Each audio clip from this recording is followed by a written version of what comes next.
এর আগে একটি কন্টেন্টে আপনাদেরকে আমি বলেছিলাম যে আগস্টের পর 5 আগস্টের পর মাসখানেক যাওয়ার পর বিএনপির তৃণমূল পর্যায়ের অনেক ত্যাগী নেতাকর্মীর সঙ্গে আমার কথা হয়েছে এবং ত্যাগী নেতাকর্মীর মধ্যে এমন একজন আছেন, আমি বলবো আরও আছেন যাদের সঙ্গে কথা হয়েছে।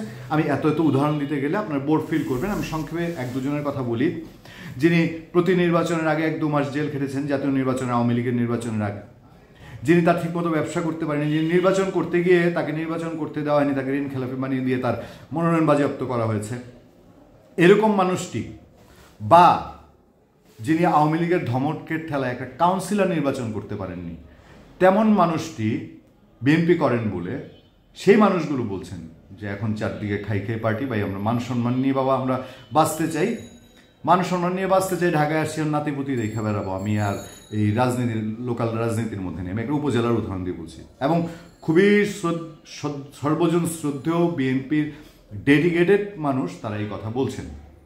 বিএনপির ভাইস চেয়ারম্যান তারেক রহমান আপ্রাণ চেষ্টা করছেন, বিএনপির মহাসচিব মির্জা ফখরুল ইসলাম বিষয় কেন্দ্রীয় নেতারা চেষ্টা করছেন, ইভেন অনেক জেলা উপজেলার নেতারাও চেষ্টা করছেন। কিন্তু হঠাৎ করেই হাইব্রিড বলেন আর খাই পার্টি এমন একটা শুরু করেছে যেন নিয়ন্ত্রণের বাইরে। ওই যে এর আগের কন্টেন্টে বলেছি আমি একটা মফস্বল এলাকা ঘুরে এসেছি, একদম প্রত্যন্ত এলাকায়।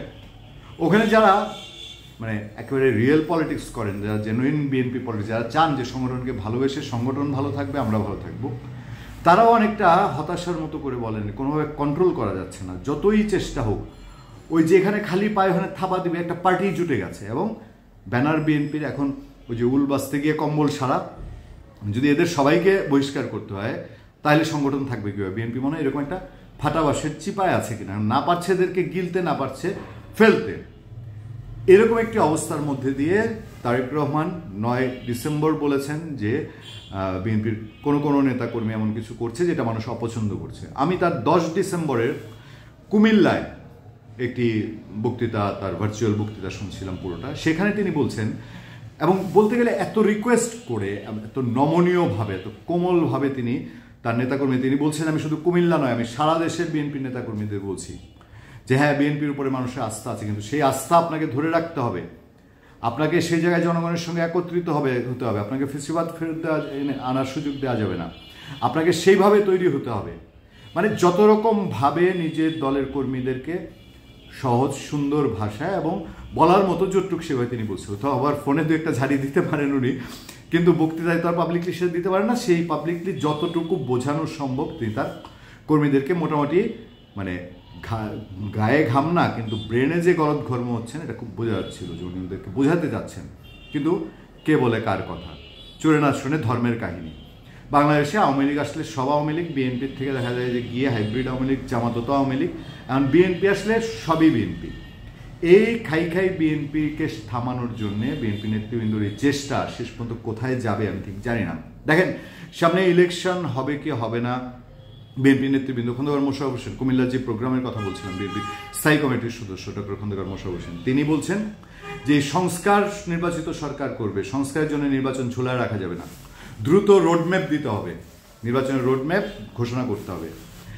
ক্যাটাগরি গভর্নমেন্টের চিফ ডক্টর মোহাম্মদ ইউনুস তিনি বলেছেন যে সংস্কার কমিশনগুলো মোটামুটি ডিসেম্বরের শেষে বা জানুয়ারিতে সংস্কারের যে সুপারিশগুলো সেগুলো দিবে, দেওয়ার পরে তারা ধারণা করা হচ্ছে, কোন পত্রিকা আমি যুগান্তর দেখলাম হেডলাইন করেছে যে প্রধান উপদেষ্টা তিনি নির্বাচনী রোডম্যাপ এই মাসেই ঘোষণা করতে পারেন এরকম, বা নির্বাচনের একটা সম্ভাব্য চিন্তাভাবনার কথা তিনি বলতে পারেন।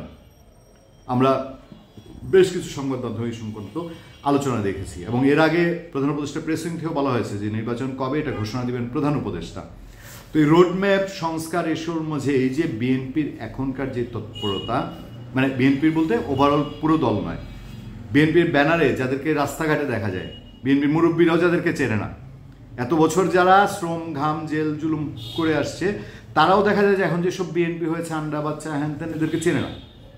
এরাও আবার তাদের নেতাদেরকে চেনে না, যারা এতদিন ত্যাগ স্বীকার করেছে চেনে না। ওইসবের জন্য আজকে বিএনপি যে অবস্থায়, তাহলে নির্বাচনী ব্যবস্থার যদি একটু এদিক সেদিক হয়, আবার এই যে নতুন দলের আওয়াজ, এসবের মধ্যে বিএনপিকে এই বড় চ্যালেঞ্জটা নেয়ার জন্যে প্রস্তুত করার জন্য বিএনপি হাইকমান্ড চেষ্টা করছে কিনা, আর সেই চেষ্টা করতে গিয়ে তাদেরকে একটা বড় এফোর্ট এদিকে দিতে হচ্ছে কিনা। বিএনপি র্যাবের বিলুপ্তি চেয়েছে, সুপারিশ করেছে কেয়ারটেকার কমিটি, তারা ওই যে পুলিশ সংস্কারের জন্য, সেখানে সবচেয়ে হাইলাইটেড হচ্ছে র্যাব বিএনপির সময় প্রতিষ্ঠা হয়েছিল অনেক, যেটি 4 দলীয় জোট সরকার 2001 সেই সময়ে র্যাব নিয়ে মানুষ অনেক স্যাটিসফাই ছিল একটা সময়, এবং আমরা প্রচুর র্যাবের দিকে, র্যাবের যেই মানে পাওয়া বেশি না হারানো বেশি সেই দিক থেকে বিবেচনা করে আমরা বলেছিলাম পাওয়া বেশি, কারণ আমরা এই ঢাকার শহরে দেখেছি কি দিন ছিল, কি অন্ধকার ছিল, আর র্যাব আসার পরে কি হয়েছে।